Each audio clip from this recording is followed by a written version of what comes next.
Hello and welcome. Today we are joined by Tiffany Yu, a trailblazing entrepreneur, author, and advocate. Tiffany is the founder and CEO of Diversability, a disability-owned community business with tens of thousands of members around the world. It's built to elevate disability pride, leadership, and inclusion. She's the author of the Anti-Ablest Manifesto and a 3-time TEDx speaker whose work has reached millions. Tiffany has spent her career challenging the way that we think about disability. She's redefining inclusion not as a checkbox, but as a movement rooted in power, pride, and community. I am so delighted that we have you here today, Tiffany. Thank you for being with us. Thanks for having me. Tiffany, before we dive into your work today, I'd love to start at the beginning. Can you share a little bit of your story with us and what led you to this work that you're doing now and how your personal journey has shaped that? I come into this space based off of my own lived experience. So at the age of 9, I was involved in a car accident where my dad was driving, unfortunately passed away.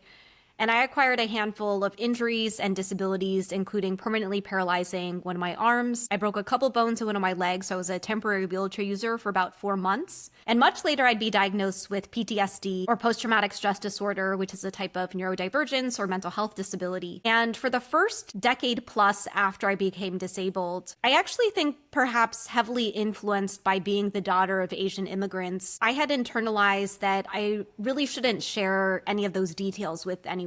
And so I would wear long sleeves all the time to try to hide my arm. And I would tell people that my dad was away on a trip. I learned that death in the immediate family meant that your family was bad luck or something. And I want to say I probably have spent the past 15 plus years working to unlearn that and realize what it means to exist in my disabled body and be proud of myself. And how can we also encourage and empower other people to find that too? Thank you, Tiffany. And for those of you who are watching on video, my lovely cat Winston has decided that he wanted to pop in and hear Tiffany's story.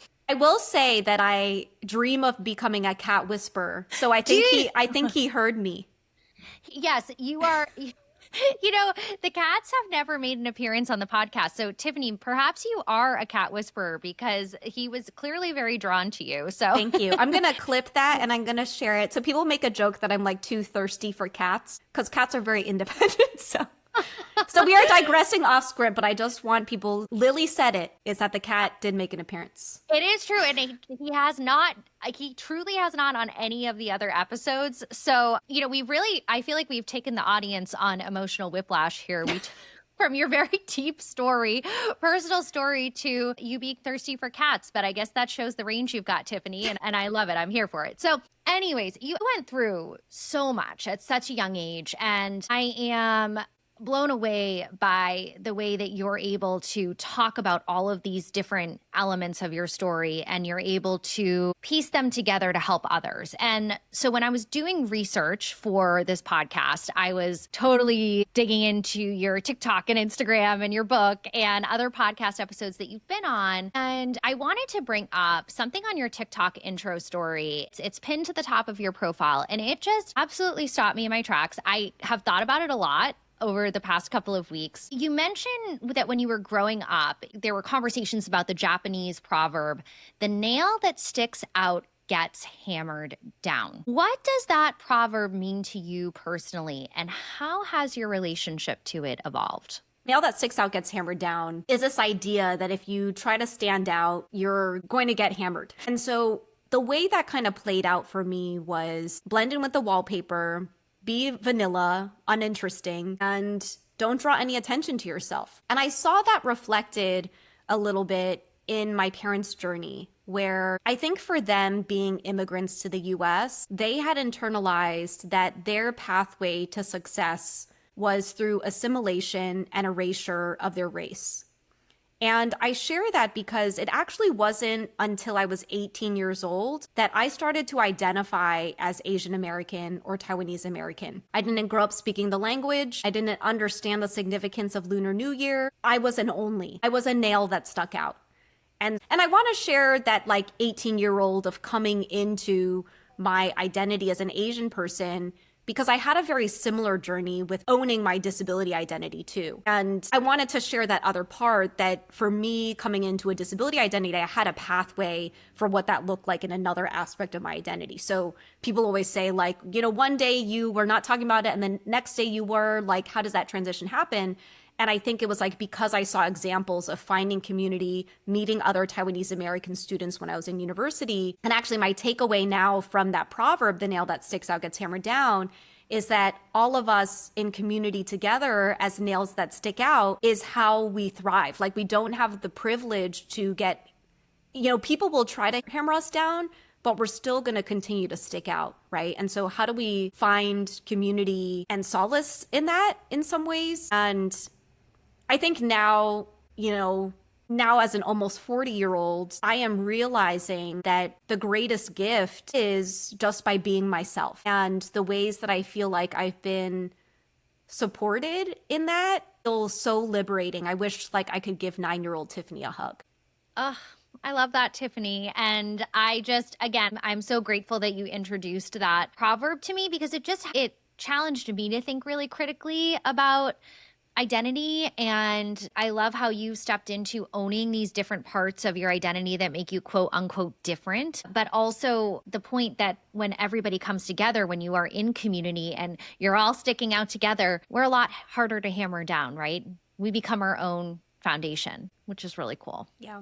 So thank you for sharing more about that. So that's your background. That's your baseline. And from there, these experiences that have shaped you and the different intersecting identities have inspired you to start businesses and write books and build communities. And I want to talk specifically about your company, Diversability, which actually started back in 2009 as a student club at Georgetown University. And so I would love to know, what were some of the key inflection points that took Diversability from student club to this thriving global organization? Ooh, 2009, last year we turned 15 and I spent a lot of time, thank you. I spent a lot of time kind of thinking about our origins because it was really hard in 2009. People didn't understand what disability pride meant. They didn't understand that a disabled person could be proud. And it was really hard to get people to join. And fast forward, I love this question around the inflection points because it's not about the formation that happened in 2009. It was the transition from 2009 until where we are today. The first thing that happened was in 2014, all the students that I had met, and I was a senior and they were a freshman, had now graduated. So there was no leadership transition at Diversability at Georgetown. And to be totally transparent, I was a little sad. And, I've been thinking a lot about legacy. When I was in high school, I started a singing competition. My high school was called Walt Whitman High School. And I started a singing competition called Whitman Idol, modeled after American Idol, that now, 20 years later, is still happening. And no one knows that I started it. Unless I go back and I remind people. Talk about legacy, right? And then here I was at Georgetown. I started this thing, and 2014, no leadership transition. And there was nothing I could do because I'm not a student anymore. And I said, you know what? Maybe it served its time. And I'm a real big fan. And as I transitioned from university to becoming a young adult, I did notice some friendships also transitioned or changed. And I had a lot of grief around that. And something that I took away from that transition that I translated over to Diversability is I honor and I'm so proud of the time and the friendship that we did have together, even though it has shifted and transitioned into something else or is no longer. Wow. So that's how I felt about Diversability in 2014. And all of a sudden, at the end of 2014, through no pushing of my own, I got 2 messages that were independent of each other. One was a tweet that said, hey, what's going on with Diversability? Know some people you should meet. Because I think maybe I had Diversability in my Twitter bio. And then the next was an email that I had gotten from someone who came across some of the news articles from my university school paper that I was in. And this person had shared their disability story with me. And they were also Asian, so had some other shared identities as well. And at the end, they said something like, I really hope that I can share my story one day, but I'm not sure when I'll be ready yet, or something like that. This was end of 2014. I kind of felt like those felt like gentle nudges from the universe that maybe there was still something here. The imagery I'm having right now is like when you have like a fire and you've put it out and it's like still crispy. I don't know what the right terminology is. So that like if it gets some spark, yeah, the embers. So they're still warm. There's something that might be there. At the beginning of 2015, I got introduced to this wonderful women's group, which maybe you should join. It's called Dreamers and Doers. And I got together with some of them and I said, you know what? I got these messages at the end of 2014. I'm not sure like what to do with it. And I'm the type of person I get like way too caught up in logistics. I'm like, is this a nonprofit with chapters? What about the Georgetown thing? And then one of my friends was like, Tiffany, why don't you just host one event? And if people show up, maybe you're onto something. We're not even incorporated now. We're kind of just like a meetup for disabled people. So we host that first event. It was April of 2015. And the fascinating thing about Tiffany in April of 2015 is I had no disability community. I had the 2009 group. And then at this particular point in time, I was working in the corporate world and I was part of their disability employee resource group. So yes, within my companies maybe, but not a broader, not probably the community that you and I both have. I mean, I don't know how much detail. So let me think of the highlights.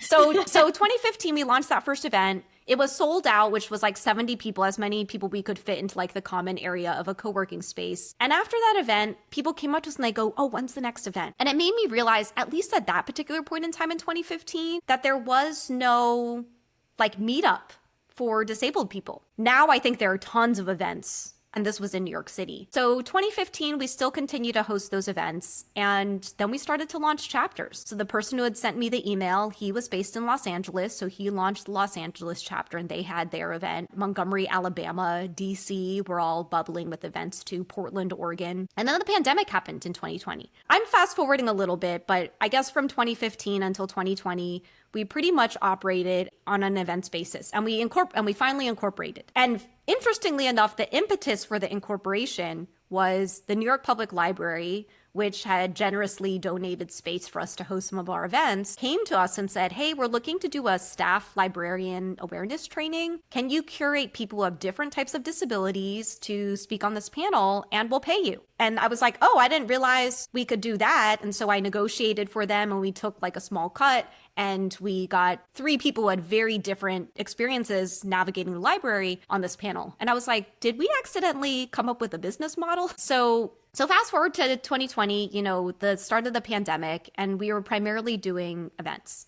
I went on unemployment benefits, and prior to that time, Diversability kind of just paid for itself. We charged like $5 ticket fee for people to just cover our event costs. So how I paid myself was through like Airbnb out my apartment. If I was traveling to a conference, I'd use points or try to get a scholarship. And actually, this is something I do talk about a lot more recently, is what I call like creative entrepreneurship, where it's like, okay, maybe we haven't figured out the business model yet, but like maybe we can take a bunch of surveys. There's tons of research being done that are inviting like patient advocacy and patient research. So in 2020, we applied for and got into Meta's Community Accelerator program. At that particular point in time, we said, okay, we've previously just been mainly doing in-person events. What does the transition to virtual look like and how do we do it right?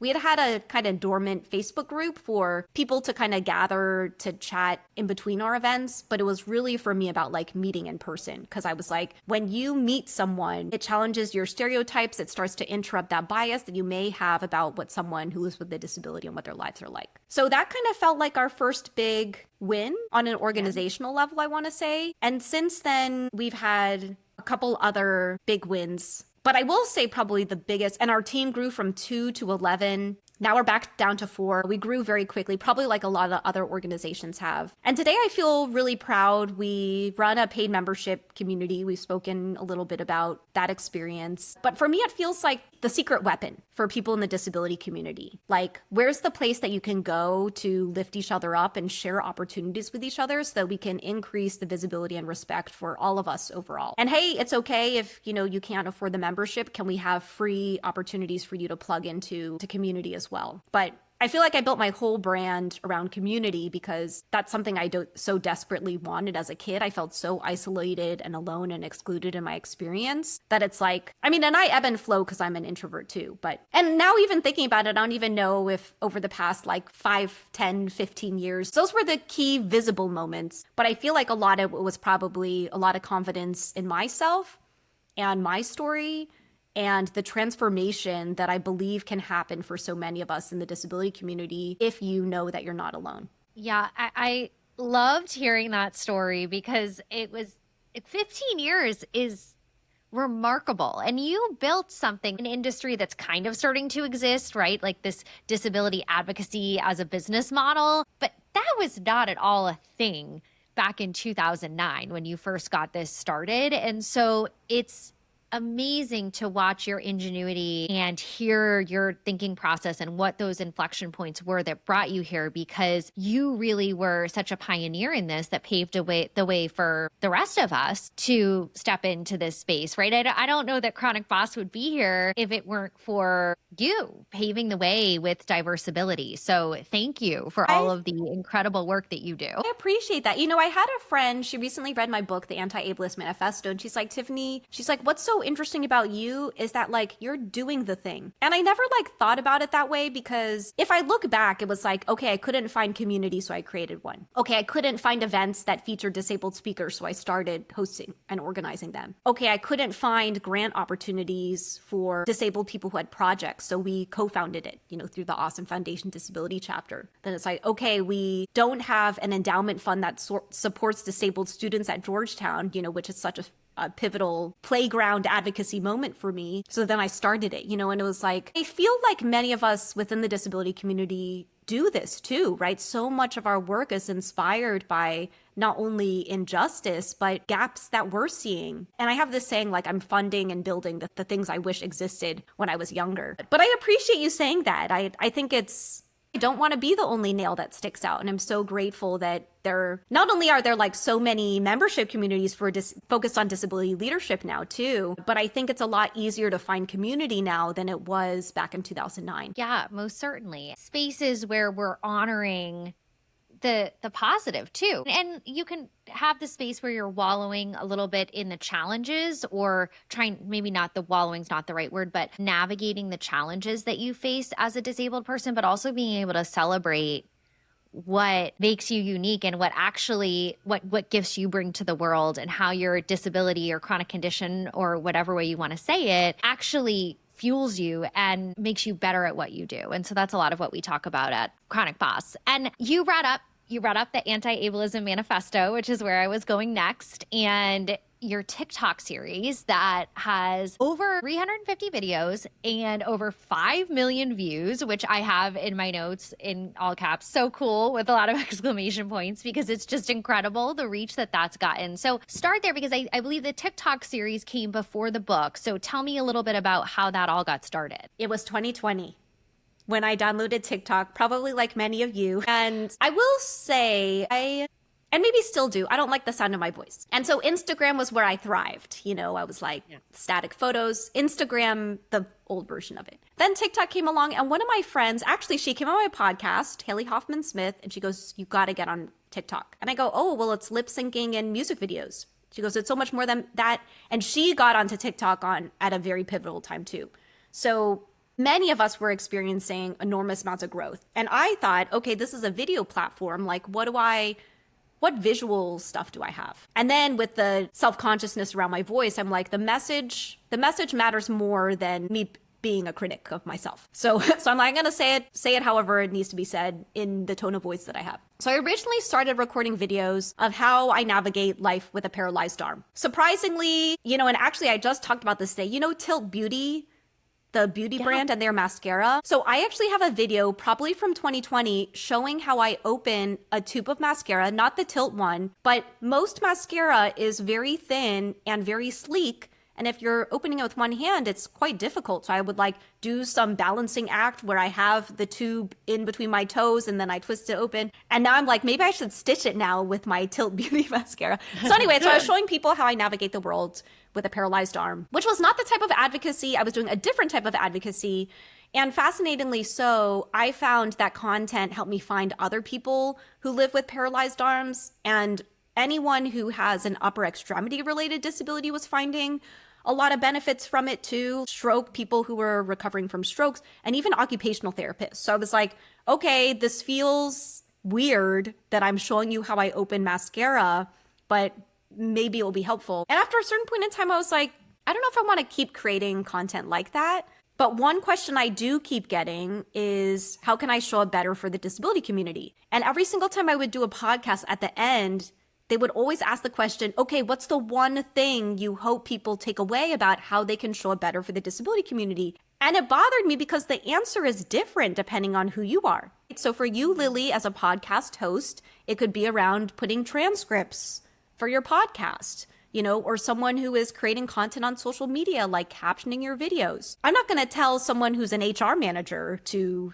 do that, So then I was like, you know what? And I got inspired by a friend who started the Anti-Racism Daily, which was a newsletter. And I said, that doesn't seem like my sphere of influence, but I can record a 15 to 30 second video every day. So I originally started the Anti-Ablism Daily. And then I was like, knowing me, I cannot sustain this on a daily basis. And so in December of 2020, I started part 1 of the Anti-Ablism, what is now known as the Anti-Ablism series. And you'll notice that in the first beginning parts, maybe the first 150 parts, it was all me. And we were diving into things like, what's the definition of disability? What's ableism? Did you know there are over 1 billion people who live with disabilities globally?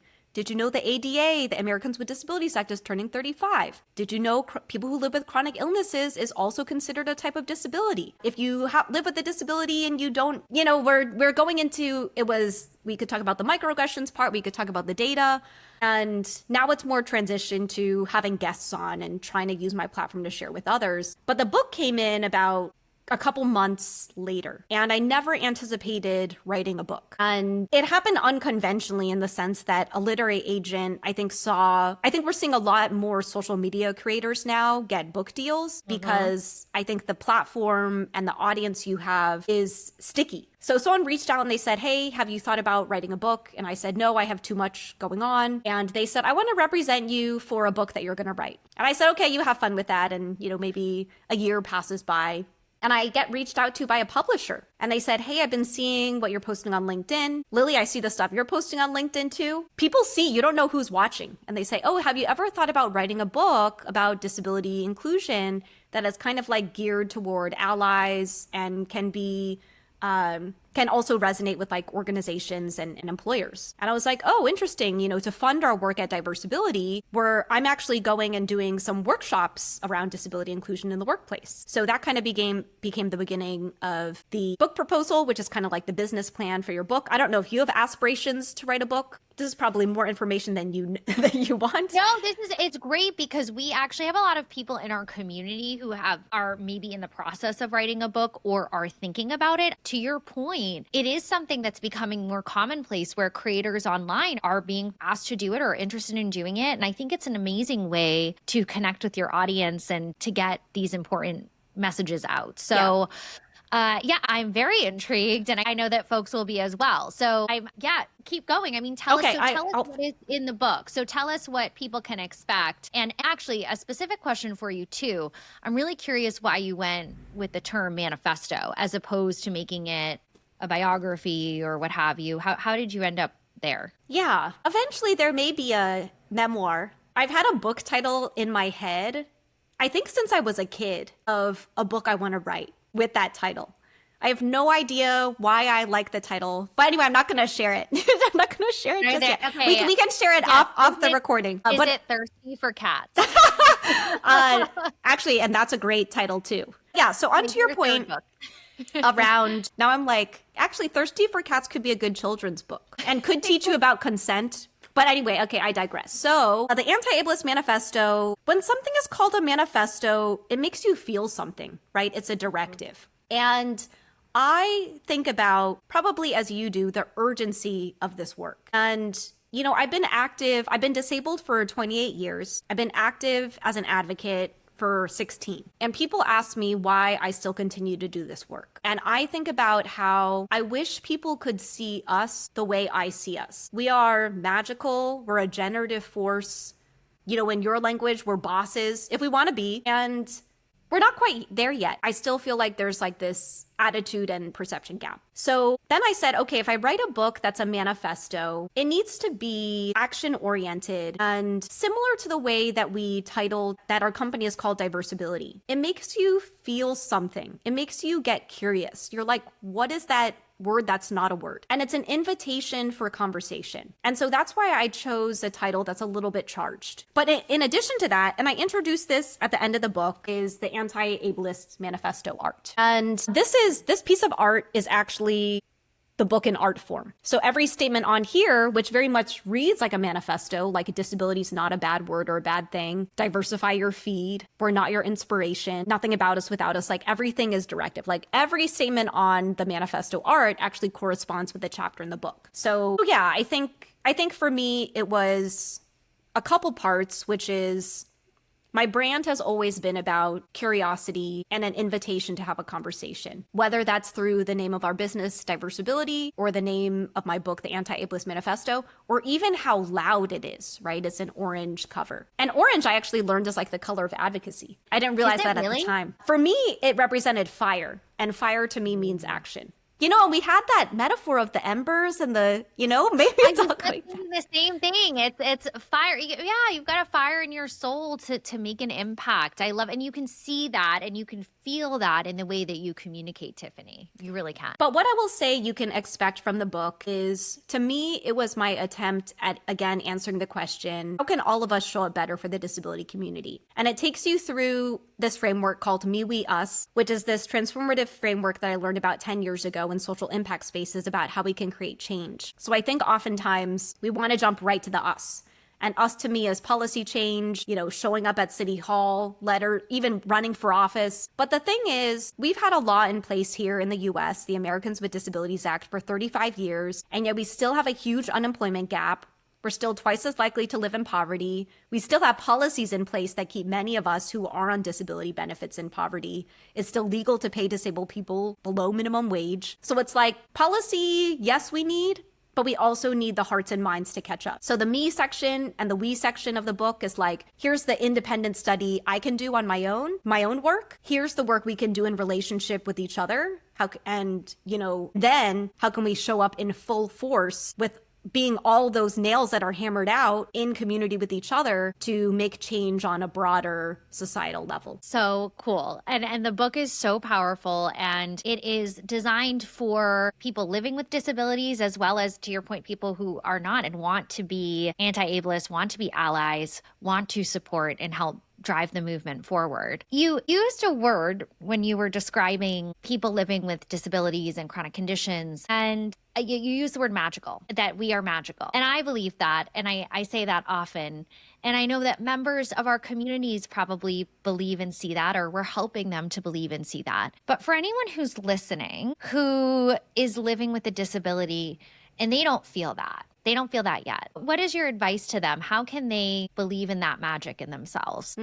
I do wonder if there comes a point where I become unrelatable, where I become like so proud. And you know what it is? Every time I am with other disabled people, it feels like a family reunion. But it started with showing up on myself, right? And so, my short answer to this question is find community. And whether that's with Diversability or Chronic Boss or even a hashtag on social media, I do think, even if I think back to ableism as a system of oppression that devalues disabled bodies and our minds, part of how it gets its power is by making us think we have none. Part of how we think we have no power is by keeping us intentionally isolated and alone. So part of how I may be projecting that you are not feeling in this magical space just yet is that you haven't yet found your people. But what I will say is that, I guess I'll say two things. One is, I often get asked the question, what would I tell 9-year-old Tiffany? But if I could go back to her and tell her everything's going to be okay, you're going to be great, it's not going to land with her, right?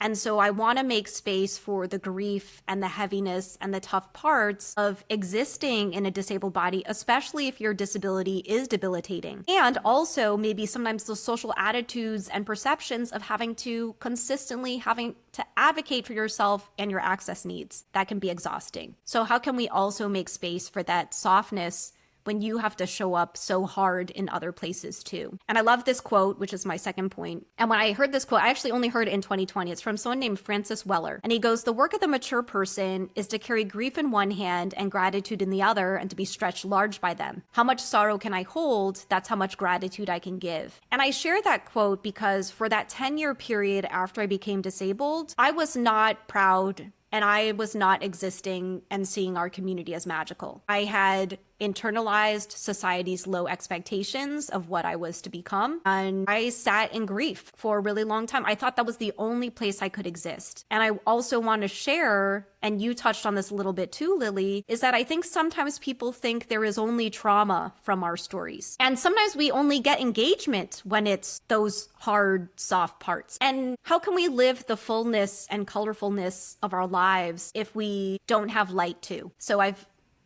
been on this journey maybe over the last 5 years since I discovered that quote of really exploring what it means to sit in gratitude. I even remember 2016, I bought a sweatshirt that said "My heart is full." And one detail I did not share is that the car accident happened over Thanksgiving. So a holiday, which to me is supposed to be about gratitude, ended up being the thing that changed the entire trajectory of my life and was very difficult and still is. The anniversary is still very tender to me. And so I've kind of just been on this journey, from buying that. I bought the sweatshirt in 2 colors too, but it was like, I don't know what this phrase means to me yet. What is that journey going to look like? Right. And so yeah, if you are the type of person who loves messages like that, like I feel like you love quotes, then maybe that will land. But yeah, I want to make space if you are feeling alone, that your people are out there, you just haven't found them yet. And I really hope that no matter who you are, if you are listening to this, you do have community, irrespective of whether it's with one of ours. Yeah, so well said. And I am a big quote girly, so I love that quote and I've never heard it. You've given me a lot to chew on, Tiffany, with your the quotes proverb. And now this quote, I'm loving it. And we will make sure that maybe we'll get that in the show notes so that people can really sit with that and digest it. Really wonderfully said. And you're right, community, you've got to meet. And maybe some people are going to connect with what you said. Some people connect with what I said. Maybe they connect with neither of us, but hopefully it encourages them to go find people that they do connect with. So I love that. I love that. Oh my gosh, so much here. I have so many more questions that I could ask you. I feel like I need a part 2 and 3 with Tiffany. But if I had to boil my questions down here, what's next for you in your work? You've done so much. Where are you headed? What are you most excited about? We started this conversation. I'm seeing like so many themes kind of web through this conversation. This book feels like the ultimate legacy. It has been, I do have people coming to me saying, "Hey, you should write a version of this book for middle school students. You should write a version of this book for medical professionals." And I go, why don't you write that book? Because you are in that space. And maybe a middle schooler wouldn't write it, but I also reflect on how I'd only learned later in life that I could have been eligible for accommodations when I was going through school as a kid, but I didn't get them, right? So I don't know if I'm the best person to write about that for that audience. So the book is kind of taking on a life of its own, which has been really cool. Some of my favorite wins are, I got feedback from a bookstore that said, "We're so grateful that you hosted us, and we recommend any other bookstore host you because it's showed us how to make our events so much better and our bookstore better for everyone in our community." And then she went on to tell me that she's paying for someone on her staff to take ASL classes to then teach some basic sign language to everyone so that, again, we can communicate with readers who have all different disabilities. So what is currently getting me excited is I started rock climbing earlier this year. Not really like professionally. Part of this journey of like the gratitude is also rediscovering things that 9-year-old Tiffany loved doing. And I miraculously made the cutoff to get to represent USA at a couple of international competitions this year, and we just finished up our season. But climbing is my favorite way to reconnect with a pre-disabled 9-year-old Tiffany who went to rock climbing gyms at friends' birthday parties.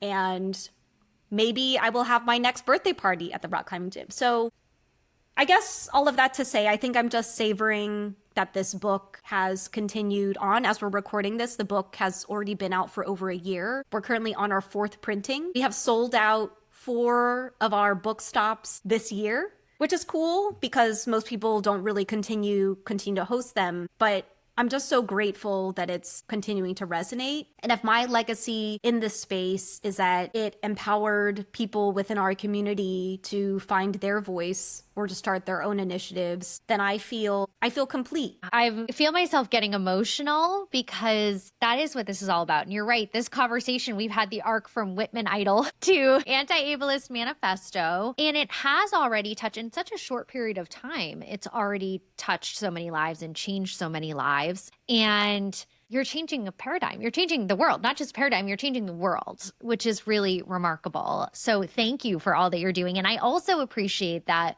when I asked you that question, you didn't just focus on what you're doing in work, but also what you're doing to light yourself up in these different parts of our lives and ourselves. And for so many of us, I know for so many of us in the chronic boss community, it's go, go, go pace. We're trying, but we're also trying to balance this ambition, but also our health and our lives and our relationships, and taking a moment to say, we can build a legacy and we can build our businesses and we can have that ambition while at the same time honoring the other parts of ourselves. And so I really love your answer. And I hope that that also inspires people to go find what lights the 9-year-old self in them up. Yes. I will also share, I look at my itinerary for this week and I am going to play laser tag. And then I'm going to a film screening and like a shoe decorating event. And I'm like, shouldn't it? It should be fun. And I will say that's actually part of why I moved to LA is rest and sustainability and what I call PFJ, play, fun, joy, is what we need in this work. I can tell you about the heaviness of the world we are existing in right now and how hard things are for the disability community. And I do not want to erase that. And I also know that part of how I'm going to sustain in this work is making sure that I am well rested and have time to play. Beautifully said, Tiffany. I have one final question for you. I would love to know, when you think about the word chronic boss, what does it mean to you? I mean, honestly, I just see your picture there. That's some good branding right now. The chronic boss, I think what comes up is being a boss on your own terms, and the longer version, that you always get the longer version. I love the longer version. Notice that my definition of success, which I'm going to be a tangent to boss, my version of success changed over the last period of time. And I feel like initially I was making decisions that I thought would look externally good. Like my worth was based on other people's judgments of me. And now my definition of success, or even being a chronic boss, is when I look in the mirror, do I like what I see? Do I like how I'm showing up in the world? Am I showing up with integrity in myself? Even with the book, I wrote the best book that I could write for me. I know that there are parts of it that could be better, which is why like the people who are recommending versions of this book or adjustments to it, I'm like, oh, I actually think you're the best person to do that, right? You have more specialized knowledge in that space. So yeah, I think it's just living life on your own terms and being unapologetic about it. And liking yourself, loving yourself. Tiffany, author, advocate, cat whisperer, Whitman Idol starter, anti-ableist legacy leader. I mean, you are just... This conversation totally filled my cup. You are a rock star and you are a trailblazer. And thank you for being here today. And thank you for starting this movement 15 years ago. We wouldn't be here without you. I appreciate it. Thank you. Thank you.